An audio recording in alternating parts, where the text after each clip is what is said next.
Police emergency. Hiya, I'm phoning from Budget Skip Services. We've received a load of waste in, and there was a freezer as part of the load. It looks like there's a decomposed body inside.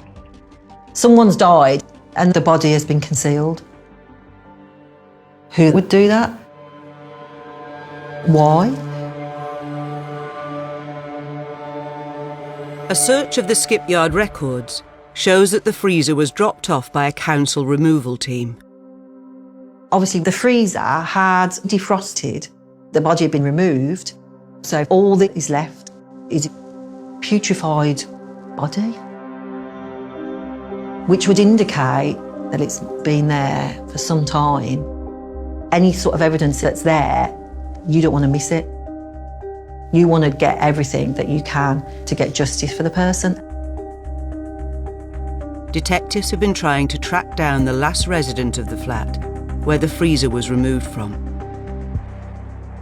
They're the ones that own the property. The tenancy was in the name of John Wainwright. Yeah. He was the sole occupant, although it does say that he'd be living at the address with Damien, his son. A search of police records reveals that officers attended the flat 9 months ago, after reports of a disturbance. Damien opened the door. Hello, sir. I want to go through the body cam just to get an idea of how he reacted towards officers. Can we come in and have a chat instead of talking out here? Because we're going to have to come in. You don't have to come in, actually. Relax. Wait. This is my home. I'm asking you to leave. I am asking you to leave. Relax. He's worried about, God, if they start looking around this flat, I'm in a lot of trouble. Yeah. It's Brandon from Pear Tree. Just to let you know, we've got one en route from Royal Derby on suspicion of murder.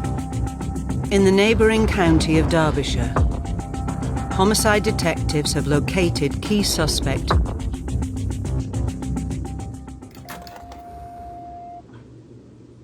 Right then, Damien, before we commence with the interview, is there anything you want to Yes, Damien's asked me to read out a prepared statement.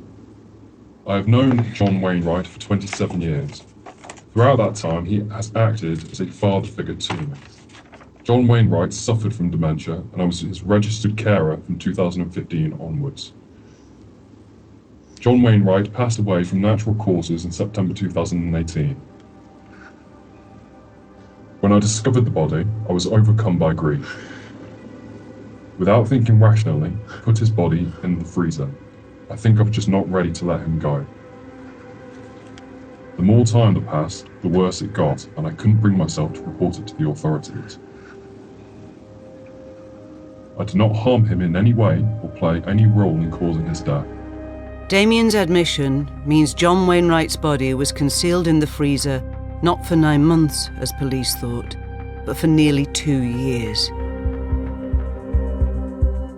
The prints on the lid are photographed and digitally enhanced so that they can be analysed by the Fingerprint Bureau.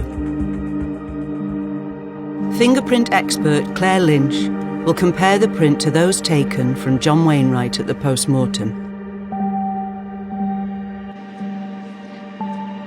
We can discount the deceased for this print just based on these 2 points not being in the same, in the correct position.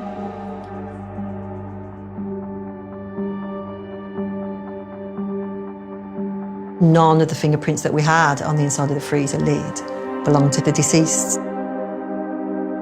We have to assume he was put into that freezer when he was dead. Detectives continuing to investigate Damien's relationship with John have now accessed details of John's finances.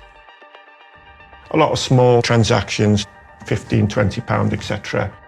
A great portion of these transactions have come from one of the newsagents just round the corner from where Damien would still have been living at that time.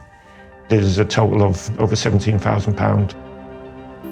Although Damien referred to his relationship with John as father and son, he didn't actually have any rights to John's money or any of his belongings.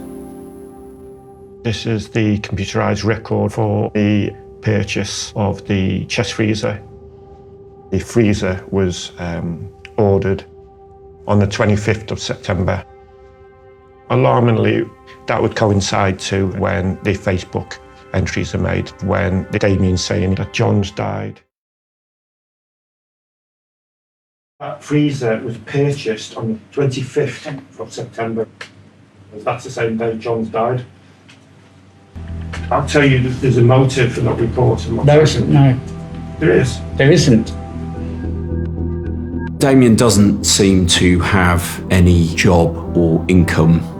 He had a lifestyle with John. He had his carer's allowance, and he appears to have just continued in that.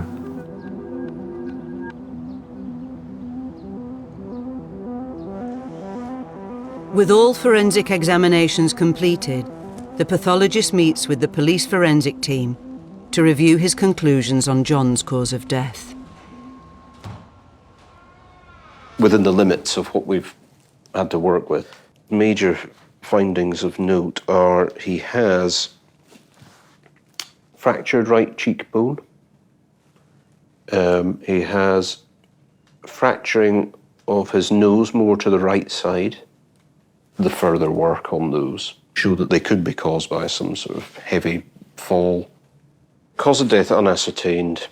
I mean, it will probably never be ascertained. It is frustrating, but it's not always possible to say how that person has died. We're looking at this 2 years down the line, and when there's a delay, it's a lot trickier for us.